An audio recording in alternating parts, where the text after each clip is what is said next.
Mind ಹೇಳುತ್ತೆ article ಕಳಿಸೋ ಅಂತೇಳಿ. ವಾಟ್ಸಪ್ಪಲ್ಲಿ ಖಾದರ್ ನಂಬರ್ಗೆ ಕಳಿಸ್ತೀನಿ ನಾನು, ಡಾಕ್ಟರ್ ಖಾದರ್ ಸರ್ ನಂಬರಿಗೆ ಆರ್ಟಿಕಲ್ ಕಳಿಸ್ತೀನಿ. ನೈಟ್ ಮಿಡ್ ನೈಟ್ ಒಂದು 1:30 2 o'clock ಹಂಗೆ. ಅವ್ರು ನೋಡಿ ತುಂಬ ಮನಸ್ಸು ಕರಗಿ, ಪಾಪ ಇವನು ಯಾರೋ ಭಾಳ ಕಷ್ಟದಲ್ಲಿದ್ದಾನೆ, ಇವ್ನಿಗೆ ಒಳ್ಳೇದಾಗಬೇಕಂತೇಳಿ ಸ್ಪೆಷಲ್ ಅಪಾಯಿಂಟ್ಮೆಂಟ್ ಕೊಡ್ತಾರೆ. ಫ್ರೈಡೇ ಬಾ ಅಂತೇಳಿ. ಮೈಸೂರಿಗೆ ಹೋಗ್ತೀನಿ. ಮೈಸೂರಲ್ಲಿ ಟಿ ಕೆ ಲೇಔಟ್ ಅಂತಿದೆ, ತೊಣಚಿಕೊಪ್ಪಲ್ ಅಂತೇಳಿ.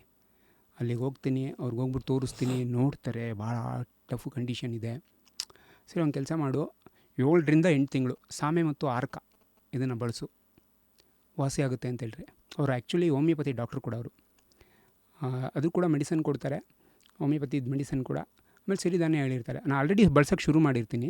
ಅವ್ರು ಹೇಳ್ತಾರೆ ಯಾವುದನ್ನು ಮಿಕ್ಸ್ ಮಾಡಬಾರ್ದು, ಒಂದೊಂದು ಸಪ್ರೇಟ್ ಬಳಸಬೇಕಂತ ಗೈಡೆನ್ಸ್ ಕೊಟ್ಟಿರ್ತಾರೆ ಅವ್ರು ನನಗೆ. ಹೌದಾ? ಹಾಗೆ ತಗೋಬೇಕು. ಹೌದು, ಯಾವುದು ಮಿಕ್ಸ್ ಮಾಡಬಾರ್ದು ಆ್ಯಕ್ಚುಲಿ ಸಿರಿಧಾನ್ಯಗಳನ್ನು. ಯಾಕೆ ಮಿಕ್ಸ್ ಮಾಡಿದ್ರೆ ಏನಾಗುತ್ತೆ, ಬೆನಿಫಿಷರಿ ಆಗಲ್ಲ ನಮಗೆ. ಯಾಕೆಂದರೆ ಒಂದೊಂದರಲ್ಲಿ ಒಂದೊಂದು ಗುಣ ಇರುತ್ತೆ. ಸೊ ಹೆಂಗೆ ತಿನ್ಬೇಕೀಗ? ಉದಾಹರಣೆಗೆ ಮಧ್ಯಾಹ್ನ ಸಾಮೆ, ಸಾಯಂಕಾಲ ನವಣೆ, ಈ ಥರ ಒಂದೊಂದು ದಿನ ಸಪ್ರೇಟ್. ಈಗ ನೀವು ನವಣೆ ಬಳಸಿದ್ರೆ 1-2 ದಿನ ನವಣೆನೇ ಬಳಸಿ. ಓ ಹಂಗೆ. ಸಾಮೆ ಬಳಸಿದ್ರೆ 1-2 ದಿನ ನವಣೆನೇ ಬಳಸಿ. ಆರ್ಕ ಬಳಸಿದ್ರೆ 1-2 ದಿನ ನವಣೆನೇ ಬಳಸಿ, ಆರ್ಕನೇ ಬಳಸಿ. ಏನಾಗುತ್ತೆ, ಅದು ಅವೆಲ್ಲ ಔಷಧಿಗಳ ಆಗರ. ಅದು ಕರೆಕ್ಟಾಗಿ ನಮ್ಮ ದೇಹದ ಮೇಲೆ ಕೆಲಸ ಮಾಡುತ್ತದು. ನಾವೆಲ್ಲ ಮಿಕ್ಸ್ ಮಾಡಿಬಿಟ್ರೆ ಏನಾಗುತ್ತೆ, ಅವು ಕನ್ಫ್ಯೂಸ್ ಆಗಿಬಿಡ್ತದೆ, ಕರೆಕ್ಟಾಗಿ ಕೆಲಸ ಮಾಡೋಕ್ಕಾಗಲ್ಲ. ಸೊ 2 ದಿನ. ಸರಿ, 2 ದಿನ. ಯಾಕೆಂದರೆ ಡಾಕ್ಟ್ರು ಖಾದರ್ ಅವರು ಅಷ್ಟು ನೀಟಾಗಿ ಕ್ಲಾರಿಟಿ ಕೊಡ್ತಿರ್ತಾರೆ. ಅವ್ರು ಹೇಳಿದ ಪ್ರಕಾರ ಫಾಲೋ ಮಾಡ್ತೀನಿ. ಸಿನ್ಸಿಯರಾಗಿ ತಪಾಸ್ ಮಾಡಿಬಿಡ್ತೀನಿ ನಾನು ಆ್ಯಕ್ಚುಲಿ. ಮನೇಲಿ ನಮ್ಮ ತಾಯಿ ತಂಗಿ ಎಲ್ಲ ಚೆನ್ನಾಗಿ ಸಿರಿಧಾನ್ಯಗಳನ್ನು ಮಾಡಿಕೊಡ್ತಾರೆ, ಊಟಗಳನ್ನು ಚೆನ್ನಾಗಿ ಫಾಲೋ ಮಾಡ್ತೀನಿ ನಾನು. ಅದನ್ನು ಮಾಡ್ತಾ ಇದ್ದಾಗ ಏನಾಗುತ್ತೆ, 7 to 8 ತಿಂಗಳಲ್ಲಿ ವಾಸಿ ಆಗುತ್ತೆ ಅಂತ ಹೇಳಿರ್ತಾರೆ. ಅದೇ ಥರ ಸಿನ್ಸಿಯರಾಗಿ ಫಾಲೋ ಮಾಡಿ 8ನೇ ತಿಂಗಳಲ್ಲಿ ವಾಸಿ ಆಗಿಬಿಡುತ್ತೆ ನನಗದು. ಕಂಪ್ಲೀಟ್ ವಾಸಿ ಆಗಿಬಿಡುತ್ತೆ. ಗ್ಯಾಂಗ್ರೀನ್ ವಾಸಿ ಆಗುತ್ತೆ. ಮಣಿಪಾಲ್ ಹಾಸ್ಪಿಟ್ಲಿಗೆ ಒಂದು ಕಡೆ ಹೋಗಿ ಡಾಕ್ಟ್ರನ್ನೂ ಭೇಟಿ ಮಾಡಿರ್ತೀನಿ ಮಿಡ್ಲಲ್ಲಿ. ಅಲ್ಲಿ ಆಪ್ರೇಷನ್ ಮಾಡಬೇಕು, ಅದನ್ನು 1 ಲಕ್ಷ ಖರ್ಚಾಗುತ್ತೆ ಅಂತೆಲ್ಲ ಹೇಳಿರ್ತಾರೆ. ಬಟ್ ನಂಗೆ ಅದರಲ್ಲೆಲ್ಲ ಆಸಕ್ತಿ ಇರಲ್ಲ. ಬಟ್ ಅವ್ರು ಹೇಳಿದ್ದು, ಡಾಕ್ಟ್ರ್ ಹೇಳಿದ್ದು ಫಾಲೋ ಮಾಡಿ ವಾಸಿ ಆಗಿಬಿಡುತ್ತೆ ನನಗೆ. ಸರಿ ಆಯಿತು. ಮತ್ತು ಡ್ಯೂಟಿ ಮಾಡೋಕ್ಕೆ ಶುರು ಮಾಡಿದೆ. ರೈಟ್ ಲೆಗಲ್ಲಿ ಆಗಿದ್ದು, ಮತ್ತು ಲೆಫ್ಟ್ ಲೆಗಲ್ಲಿ ವಿತಿನ್ 4 monthsಲ್ಲಿ ಎಗೇನ್ ಶುರು ಆಗ್ಬಿಡ್ತು ನನಗೆ. ಅಷ್ಟೆಲ್ಲ ಫಾಲೋ ಮಾಡಿದ್ರು, ಎಗೇನ್ ಶುರು ಆಯಿತು. ಒಂದು ಹಾಸ್ಪಿಟ್ಲಿಗೆ ಹೋದೆ ಟ್ರೀಟ್ಮೆಂಟಿಗೆ. ಅಲ್ಲಿ ರಾಂಗ್ ಟ್ರೀಟ್ಮೆಂಟಾಗಿ ಲೆಫ್ಟ್ ಲೆಗ್ ಮಾರಾಮಾರಿ ಗ್ಯಾಂಗ್ರೀನ್ ಆಗಿಬಿಡ್ತು. ಅಯ್ಯಯ್ಯೋ!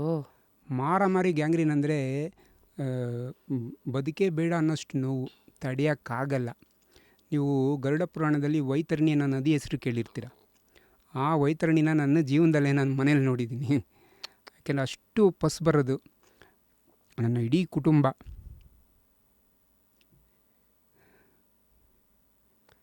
ಸಾರಿ ಎಲ್ಲ ಮೆಟ್ಟು ನಿಂತಿದ್ದೀರಿ. ಇರಲಿ, ನುಂಗ್ದವ್ರಿಗೆ ಗೊತ್ತದು ನೋವು, ನಾವು ನೋಡೋರಷ್ಟೇ. ಹೌದೌದು. ಅಲ್ಲ, ನಮ್ಮ ಇಡೀ ಕುಟುಂಬ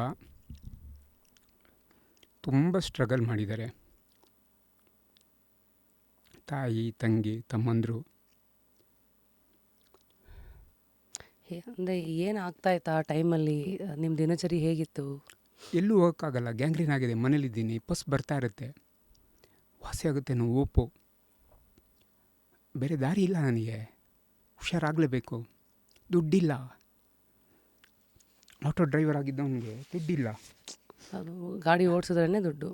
ಕೆಲಸ ಮಾಡ್ತಾಯಿಲ್ಲ, ಕೆಲಸ ನಿಂತು ಹೋಗ್ಬಿಟ್ಟಿದೆ. ಎಷ್ಟೋ ಜನ ಪ್ಯಾಸೆಂಜರ್ಗಳು ನನಗೆ ದುಡ್ಡು ಹೆಲ್ಪ್ ಮಾಡಿದ್ರು. ನಮ್ಮ ಹೋಟ್ಲು, ನಮ್ಮ ಎಂಪ್ಲಾಯೀಸು 1 ದಿನದ ಸಂಬಳ ಎಲ್ಲ ಕಟ್ ಮಾಡಿಕೊಟ್ರು ಟ್ರೀಟ್ಮೆಂಟಿಗೆ. ನಿಮ್ಗೆ ಇನ್ಶೂರೆನ್ಸ್ ಎಲ್ಲ ಏನು ಇರಲಿಲ್ಲ. ಪರ್ಸನಲ್ ಆಗು ತೊಗೊಂಡಿರಲಿಲ್ಲ. ಇರಲಿಲ್ಲ.